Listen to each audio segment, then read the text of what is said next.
Hello friends, I'm here to take you through the types of what information sources. As we all know that we have two types of what information sources, that is the primary and secondary information sources. But in other contexts, like in other textbooks, you can also find what tertiary information sources, but I'm going to take you through these two, which are the major ones. As you can see, the first one we have what the primary information sources. For the definition of the primary information sources, what these are the original materials that provide direct evidence or account of an event, topic, or phenomenon. And I will take you through other examples of what primary information sources, of which I will briefly go through them, explain them into details. As we all know that primary information deals with what original information, data, or research findings. Example, as you can see, my first example is what is diaries or the journals. For the diaries, it involves what the personal accounts of events or experience or thoughts. As you all know that each and every one of us might have what some diaries. Those, and in that diaries you will what write what I can say. You can write your personal issues. You cannot write somebody's problems or somebody's information governing someone into your diary. That diary should contain only detailed information about your personal life. Then for the journal, we have what journals also contains what specific information or personal accounts of daily lives as well. The next one we have what interview. Interviews is what a recorded conversation between, like a recorded conversation can be between the manager and an individual, providing what first-hand information.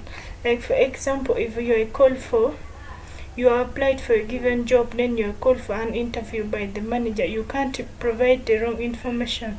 You have to provide only clear information, of which it will be what first-hand information to the manager. Original research articles, for that it contains what the studies present.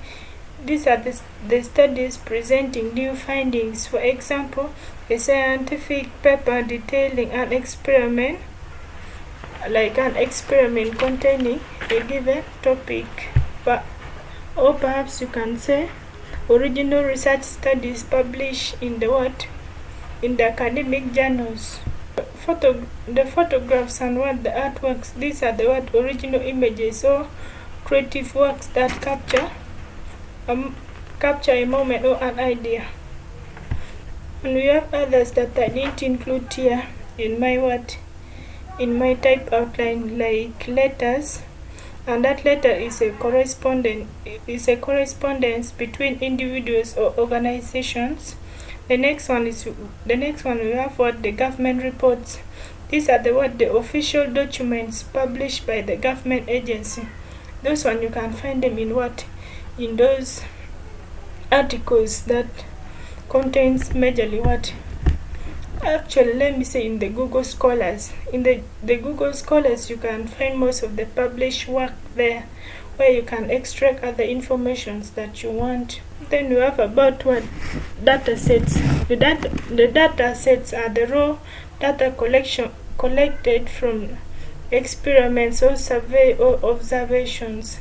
Like for example, if a student is doing a practical, like he or she will be recording those data, the information she has gathered, and those information will be first-hand information, simply because she did the experiment by him or herself, and she'll be the first person to record those experiments before taking them to the teachers. And what I can say, like if you want to illustrate these primary information sources, you can say, like for instance, a historian studying World War II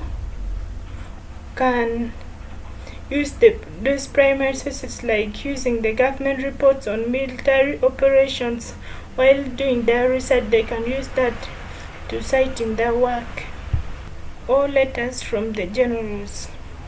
Then I think I'm done with primary information sources. Let me also take you through secondary information sources. Under secondary information sources, I can say secondary information sources, it's just like, I can say, a summary or interpretation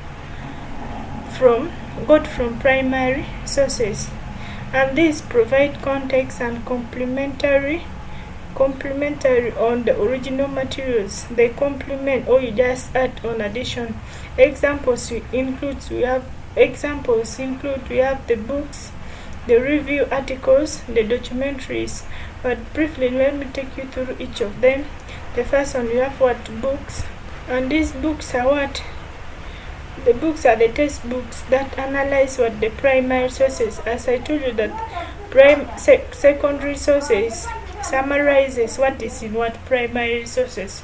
So like they can summarize the information of primary sources in a given textbook, where you can be in position to go through, like to read those books and capture the informations that have been extracted during the primary extraction of the information. Then the second one, we have the review article. Review deals with critical evaluation of books or films of performance. So for this one, the review, you can go through the different articles. Like if you're given a given topic, you can go to Google Scholars.